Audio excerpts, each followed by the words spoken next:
कौन दाऊद इब्राहिम के गैंग में है। ये तो भारत देश की जो सीबीआई है, जो भारत देश की रॉ है, जो भारत देश की इंटेलिजेंस है, यदि उसने स्थापित कर दिया है कि भारत देश के इतने लोग दाऊद के गैंग हैं, तो उसको ऑफिशियली कोर्ट में एक रिपोर्ट देना चाहिए कि भारत देश में इतने व्यक्ति दाऊद इब्राहिम से या किसी से संबंधित हैं। जिसको दो कौड़ी का गुंडा लोग कह रहे हैं, उसको कुछ लोग कह रहे हैं कि हिंदुत्व का नया शेर पैदा हो गया है। मेरा सिर्फ इतना ही कहना है कि यदि भारत देश को गुंडा अपने आप को प्रपोज करना है तो वो अपने इकोनॉमी में दिखाए, जो चाइना वर्ल्ड में सबसे टॉप में है, इंटेलिजेंसी में दिखाए, अपने जो भारत देश के 140 करोड़ की आबादी, 142 करोड़ की आबादी युवा बेरोजगार जो घूम रहे हैं, उनकी एनर्जी को यूज करे। कितने युवा आज बेरोजगार घूम रहे हैं आप देखिए। मैं बहुत छोटे से एग्जाम्पल के तौर पर दिखाना चाहता हूँ। यदि भारत इतना बड़ा गुंडा है या इतने बड़े लेवल पर अपने आप को प्रदर्शित करना, तो गुंडा न कह करके उसके लिए कुछ और अच्छे शब्द उचित तरीके से मीडिया भी लाए तो मेरे लिए ज़्यादा अच्छा होगा कहना, और आप लोगों के लिए भी सम्मानजनक शब्द को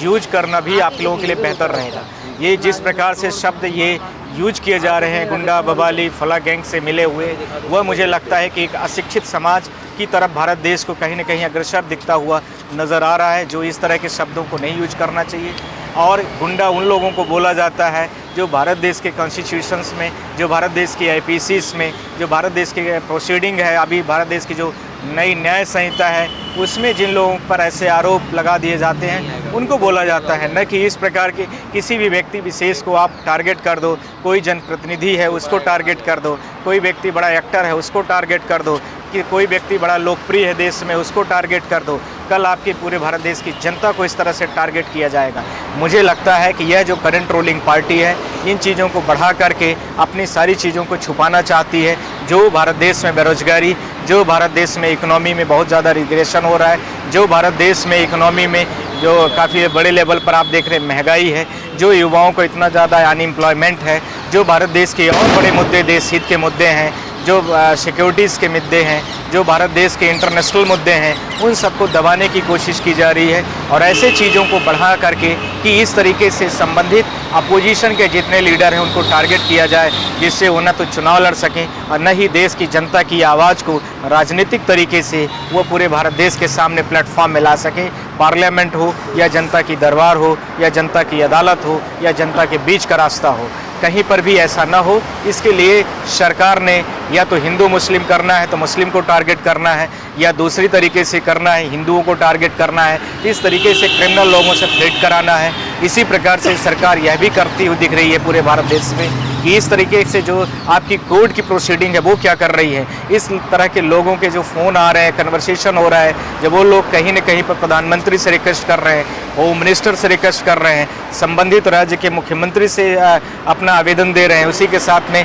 चीफ सेक्रेटरी से इनके संबंध में जो भी चीज़ें घटनाएं घट रही हैं उसको प्रचारित उसको बता रहे हैं, साथ में मीडिया के माध्यम से भी उसको संचालित कर रहे हैं। लेकिन एक व्यक्ति जो है जेल में बंद है और अंदर से इतना बड़ा नेटवर्क चला रहा है, और सरकार क्या कर रही है? हाँ, इसी सवाल का मैंने जवाब बोला है कि जितने भी थ्रेट सारी चीज़ें आ रही हैं वो पुलिस के जो कस्टडी में व्यक्ति है उसके द्वारा हो रही है या उनका नाम यूज किया जा रहा है, यह भी एक बड़ा जांच का विषय है। पुलिस में जो भारत देश की रॉ है, जो भारत देश की सीबीआई है, जो भारत देश के और विभिन्न प्रकार के पुलिस हैं,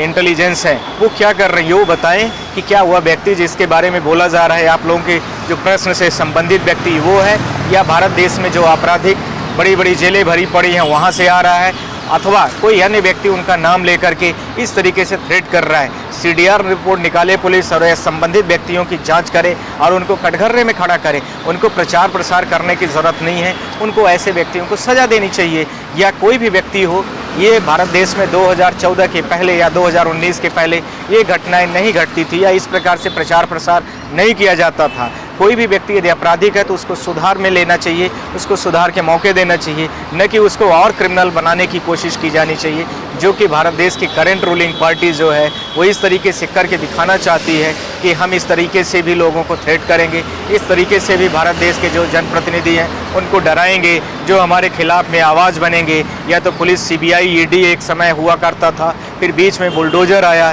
फिर उसके बाद में अब इस तरीके से प्रक्रियाएं आई। तो यह भारत देश के स्वस्थ डेमोक्रेसी के लिए मुझे नहीं लगता इस तरीके से जो संचालन हो रहा है वह स्वस्थ भारत देश, स्वस्थ डेमोक्रेसी के लिए कहीं उपयुक्त नहीं है। सोशल मीडिया में जिस तरीके से लॉरेंस बिश्नोई को एक योद्धा बताया जा रहा है, जिस तरीके से उसके समर्थन में लोग उतर आए हैं, मेरा सिर्फ सवाल इतना है कि ये जो संबंधित क्वेश्चन है आपके, जो भी आप लोग पूछ रहे हैं, इसका जो डिसीजन है वो कोर्ट खुद डिसाइड करेगी कि कौन कितना बड़ा अपराधी, कौन कितना बड़ा क्या है। इसके बारे में कोर्ट बैठी है, उसके बारे में हम निर्णय देने लायक नहीं है, न आप देने लायक हैं। सिर्फ हम और आप प्रश्न